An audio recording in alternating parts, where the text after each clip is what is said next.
This is the Pentax MX, a sturdy all-metal construction camera with a nice design that is distinctly Pentax. I've had my Pentax Spotmatic for about 10 months now, and in that time it has been a great compact SLR that, despite its small size, hasn't really sacrificed at all on ergonomics and has all the essential functions I would expect from a much larger camera body. The Pentax MX is internally mechanically based on the Pentax KX, the same camera that would eventually be morphed more or less into the Pentax K1000. The Pentax MX was sold from 1976 until late 1984. For the first few years that the Pentax MX was a part of Pentax catalog, it was their top professional model. It was their flagship camera until the Pentax LX came around in 1980. The Pentax MX launched 1 year after Pentax reworked their catalog to switch from the M42 mount to the K-mount bayonet in 1975. The lenses designed for this mount by Pentax are among the best ever produced, with fantastic optical performance and build quality and designs that hold up very well even today, very nearly 50 years later. The Pentax MX launched alongside the Pentax M series of compact K-mount lenses. These lenses were designed with a simplified and reduced optical formula to minimize the number of pieces of glass needed to make up the lens so that the lenses could stay small.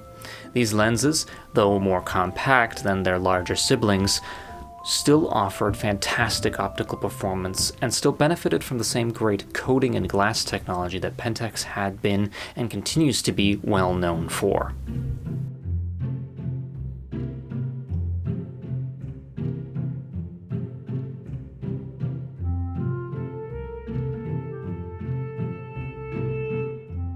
The Pentax MX features a very standard shutter. It's a horizontal cloth focal plane mechanical shutter with speeds ranging from 1/1000th of a second down to 1 second plus a bulb mode. The shutter has a flash sync speed of 1/60th of a second. The camera's light meter requires 2 LR44 batteries and has a sensitivity range from 25 ASA all the way up to 1600 ASA. Pentax used a gallium arsenide photodiode cell in the light meter for the Pentax MX, which means that it reacts to changes in lighting very, very quickly, practically instantaneously, which is actually really neat to see when you're using the camera.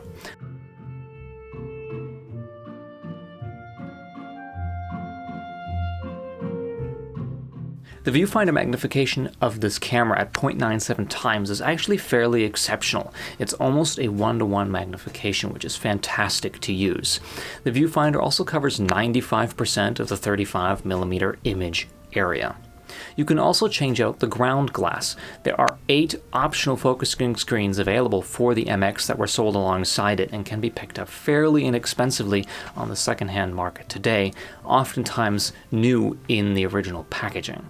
The focusing screen that ships with the camera originally is one that features a split prism and micro prism focusing aid.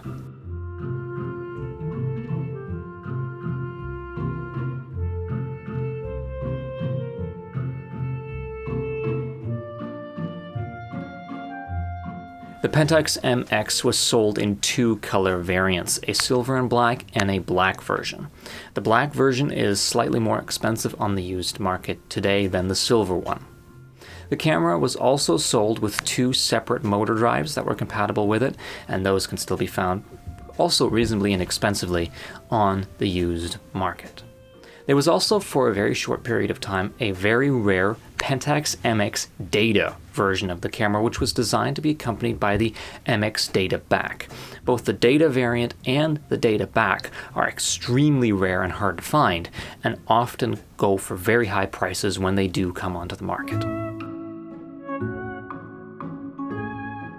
On the top of the camera, you will find the film rewind knob, which on this camera is actually made of metal, which is quite nice. You'll have a flash shoe with a contact point for the flash sync, and a locking shutter release. If you set the camera to bulb mode, press the shutter, and while holding the shutter, lock the camera, the shutter will stay pressed for as long as you keep it locked, and it will close as soon as you unlock it. This is a very handy feature in case you don't happen to have a cable release nearby. I used it for some star trail photography earlier in the spring, and it worked quite well. Normally, I love to call out locking shutter releases, but the one on my camera doesn't really seem to work. The whole feature where if you set the camera to bulb, press the shutter down and lock it, and then the shutter stays open for as long as you want, that works. But actually just locking the camera so that the shutter doesn't accidentally get pressed and waste a frame when the camera's not in use, that doesn't work. So I'm gonna either have to try to fix it myself at some point or look into getting it serviced. On the top of the camera, you of course also get a shutter speed selection dial, which doubles as the ASA selector dial. It's a fairly common design. You get an easy to read, very clear frame counter, your film advance, and a small cocked indicator that turns orange when the shutter is ready to fire, and gray when the shutter's been fired.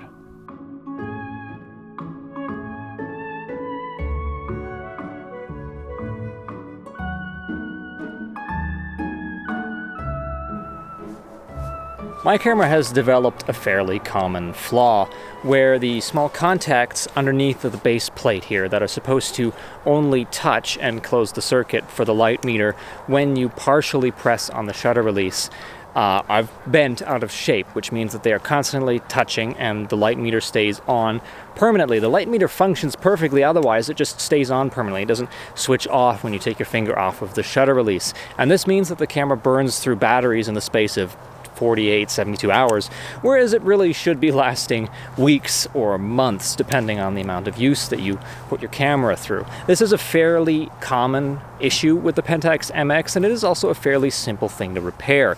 It just requires taking the base plate off and adjusting those contacts. I'm going to attempt to do this to my camera at some point. I just haven't yet. On the front of the camera, you have a depth of field preview lever, which, if pressed towards the lens, will stop down the lens. And if you pull it away from the lens, will start an automatic timer, which can be activated by simply pressing the small button here.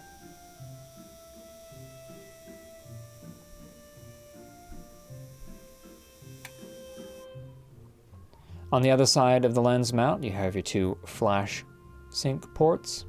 And if you look at the top of the viewfinder, you can see the small little window that lets you read the aperture off of the aperture ring on the lens from inside the viewfinder.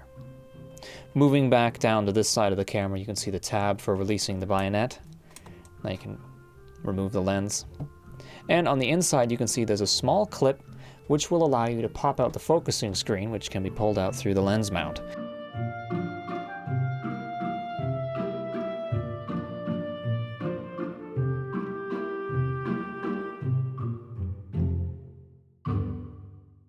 On the bottom of the camera, you have the contacts for the motor wind, as well as a battery door. This camera takes two LR44 batteries stacked, a standard tripod thread, the film release that lets you rewind the film, and the small door that needs to be removed when you attach the motor drive so that the winding mechanism can go into the camera. Overall, the controls on this camera are very, very smooth, smoother than I've experienced on many different cameras that have, for example, a grittier film advance or something like that. But the one control on this camera that is not as smooth as I would like it to be, and sometimes a little tricky to operate, is the shutter speed selector dial. I wouldn't really have made any mention of it, but I saw when I was researching this camera, several other people mention that theirs was also just way too stiff, so that when you raise the camera to your eye, you kind of have to do a weird pinch maneuver in order to get the shutter speed dial to turn, because it's very difficult to get it to actually move with just one finger, which is odd, because other than that, the camera controls on here are super smooth and just an absolute joy to use, and really don't feel like they've aged a minute over the last, I don't know, almost 50 years. When you actually open the camera and see the film compartment, you can see just how little metal there is above and below where the cassette would go. In order to keep this camera small, Pentax had to make these bottom and top plates exceptionally thin. You can also see Pentax's easy loading system for film, which is a great system that I really like using. I find it very easy to load film into this camera, and I find I don't really have to wind very much leader onto the take-up spool in order to get it to sit there securely, which means I've been actually able to get pretty consistently an extra frame or two onto this, out of a roll of film with this camera, just because it's so easy to load and I'm not wasting any additional film space.